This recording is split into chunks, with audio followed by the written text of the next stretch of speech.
दोस्तों, कंप्यूटर को फॉर्मेट करने के लिए हमें जिन बेसिक डिवाइसों की ज़रूरत पड़ती है उनके बारे में आज हम लोग डिस्कस करेंगे। कौन कौन से सॉफ्टवेयर की हमें ज़रूरत पड़ने वाली है, उन सारी चीज़ों के बारे में आज हम लोग डिस्कस करेंगे। लेकिन कंप्यूटर को फॉर्मेट करने से पहले आपको ये भी पता होना चाहिए कि आपको कंप्यूटर को फॉर्मेट करने में कितना समय लगने वाला है, क्योंकि कई बार आपके पास समय नहीं होता है, हमारे पास समय नहीं होता है और ऐसे कंडीशन में हम लोग अगर उस टास्क को परफॉर्म करना चाहते हैं तो बहुत बार हमें दिक्कतों का सामना करना पड़ सकता है। तो इसी वजह से सबसे पहले तो आपको ये पता होना चाहिए कि कितना टाइम लगने वाला है फॉर्मेट करने में। फॉर्मेट करने में कितना टाइम लगेगा ये डिपेंड करता है कि आप कौन सा ऑपरेटिंग सिस्टम इंस्टॉल कर रहे हैं अपने कंप्यूटर में। अगर विंडोज 7 को आप इंस्टॉल कर रहे हैं तो इसमें कम से कम 30 मिनट का समय लग जाएगा, और अगर विंडोज 10 या 11 को अगर आप कर रहे हैं तो उसमें कम से कम आपको 45 से 1 घंटे का समय तो लग जाएगा। 45 मिनट से 1 घंटे का समय आपको लग जाता है। और ये भी डिपेंड करता है कि आपके कंप्यूटर में कैसा हार्डवेयर लगा है। जैसे कि अगर आपके कंप्यूटर में रैम ज़्यादा लगा है या फिर एसएसडी लगा हुआ है तो ऐसे में आपको इतना टाइम नहीं लगने वाला, कम टाइम में ही आपका फॉर्मेट कंप्लीट हो जाएगा। अब बात करते हैं कि आपके कंप्यूटर को फॉर्मेट करते समय कौन कौन सी चीज़ें आपके कंप्यूटर से हट जाएंगी। जैसे कि आपका पहले से जो एप्लीकेशन सॉफ्टवेयर वगैरह है, जैसे MS ऑफिस हो गया, MS ऑफिस में वर्ड, एक्सेल, पावर पॉइंट ये सब आता है, ये सब हट जाएगा। कोरल ड्रो, फोटोशॉप, इस तरह के जितने भी एप्लीकेशन आप रखे हैं, जैसे कि मोजिला फायरफॉक्स, क्रोम और बाकी जो ब्राउजर सॉफ्टवेयर है हम लोग डाउनलोड करके अपने कंप्यूटर में इंस्टॉल करके रखे हैं, वो सारे हट जाएंगे। तो आपके लिए ये अच्छा यही होगा कि आप कम से कम जो सॉफ्टवेयर को आप बैकअप ले सकते हैं, कॉपी करके अलग से अगर रख सकते हैं तो उसको अलग से ही दूसरे ड्राइव में रख लीजिए। सी ड्राइव के अलावा दूसरे ड्राइव में रख लीजिए, जैसे डी ड्राइव, ई ड्राइव, जितने भी ड्राइव है बाकी आपके, उसमें कॉपी पेस्ट करके उसको स्टोर कर लीजिए। अब हम लोग बात करते हैं कि कौन कौन सा सॉफ्टवेयर हमें फॉर्मेट करते समय चाहिए होगा। सबसे पहले तो आपको चाहिए, जिस ऑपरेटिंग सिस्टम को आप अपने कंप्यूटर में इंस्टॉल करना चाह रहे हैं वो सॉफ्टवेयर आपको चाहिए। तो वो कहाँ से मिलेगा? वो मिलेगा माइक्रोसॉफ्ट का ऑफिशियल वेबसाइट से मिलेगा। जैसे कि माइक्रोसॉफ्ट के ऑफिशियल वेबसाइट में आपको विंडोज 7 का भी सॉफ्टवेयर मिल जाता है और विंडोज 10 का भी, विंडोज 11 का भी।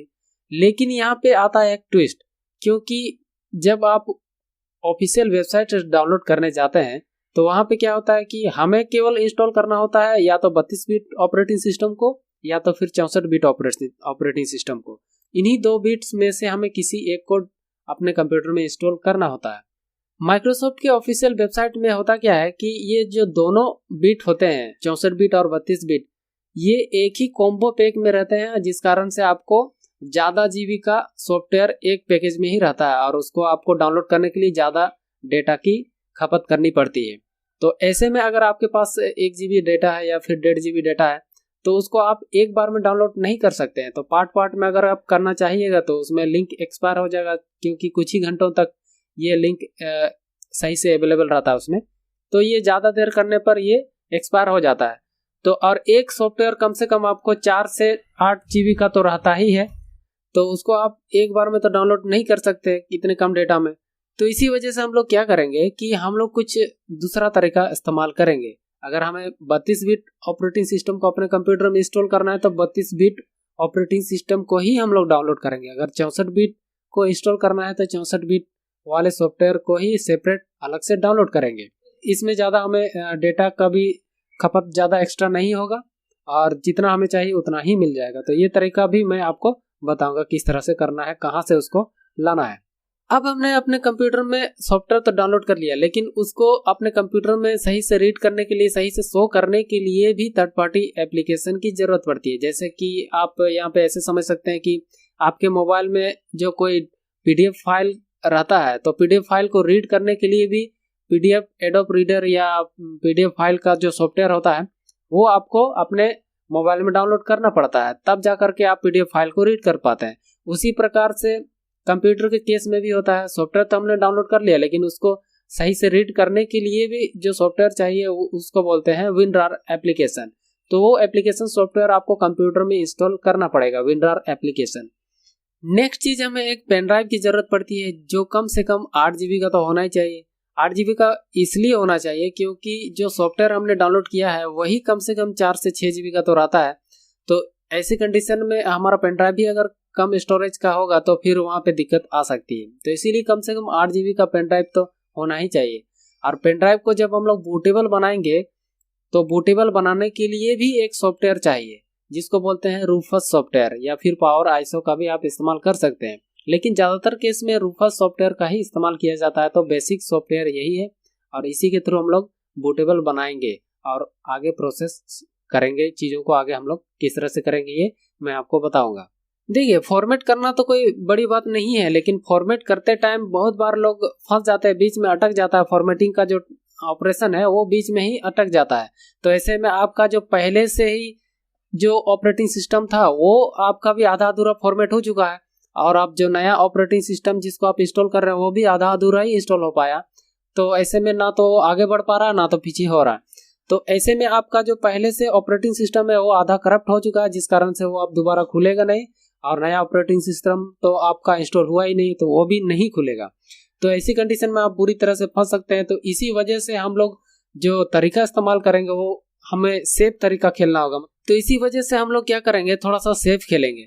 जो पहले से हमारा ऑपरेटिंग सिस्टम है वो भी करप्ट ना हो, और जो नया ऑपरेटिंग सिस्टम अगर हम लोग इंस्टॉल कर रहे हैं वो अगर सही से इंस्टॉल पहली बार में नहीं होता है तो फिर से उसको दोबारा इंस्टॉल किया जाए, ऐसा भी कुछ तरीका हम लोग इस्तेमाल करने वाले हैं। तो हम लोग जिस सेफ तरीका का इस्तेमाल करेंगे उसमें हम लोग क्या करेंगे कि अलग से जो ड्राइव होता है, जैसे सी ड्राइव, ई ड्राइव और जो बाकी ड्राइव होता है, उसी प्रकार से हम लोग एक अलग पार्टीशन बनाएंगे, एक अलग ड्राइव बनाएंगे 100 GB का, और उसमें नए वाले ऑपरेटिंग सिस्टम को हम लोग इंस्टॉल करेंगे।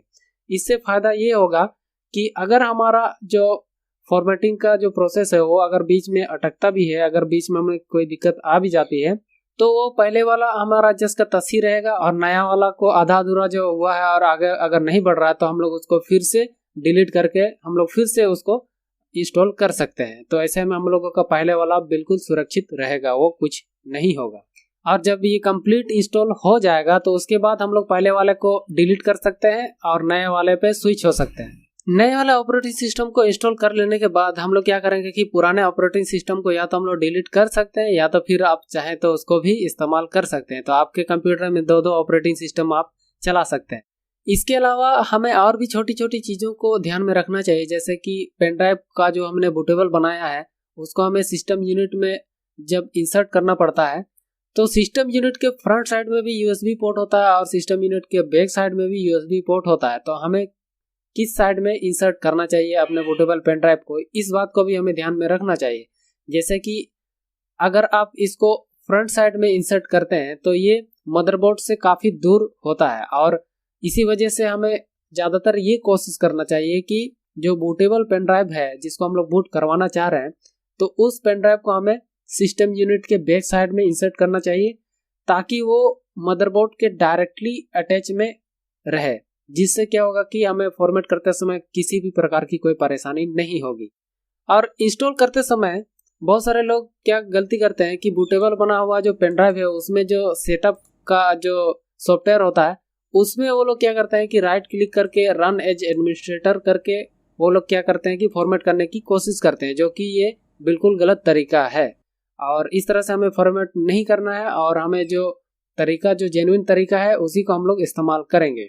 और वीडियो के अंत में मैं सबसे ज़रूरी चीज़ ये बताना चाहूँगा कि जब आप ऑपरेटिंग सिस्टम को फॉर्मेट कर रहे हैं तो आपका जो जेन्युइन अगर विंडोज़ है, अगर आपने परचेस किया है तो प्रोडक्ट आईडी या प्रोडक्ट की जो होता है वो भी फॉर्मेट करने से हट जाता है, और दोबारा आप उसको जब इंटरनेट से कनेक्ट कर लेंगे तो वो ऑटोमेटिक अपना की ले लेता है। अगर आपका विंडोज़ जेन्युइन है तो ऐसी कंडीशन में ही आपका लेगा, और अगर आपका विंडोज़ थर्ड पार्टी वाला ऑपरेटिंग सिस्टम है तो ऐसे कंडीशन में आपका जो प्रोडक्ट की है, जो प्रोडक्ट आईडी या प्रोडक्ट की जो होता है वो हट जाता है, तो वो जेन्युइन से अनजेन्युइन हो जाता है। तो ऐसे कंडीशन में जब आपका फॉर्मेट कंप्लीट होने के बाद में आपको बार बार ये नोटिफिकेशन देता रहेगा कि आप इसको, आपका विंडोज़ जेन्युइन नहीं है, इसको आप प्रोडक्ट की डालिए।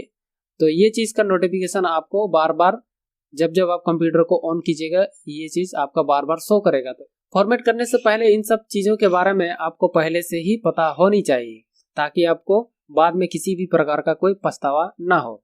तो चलिए आज का वीडियो बस इतना।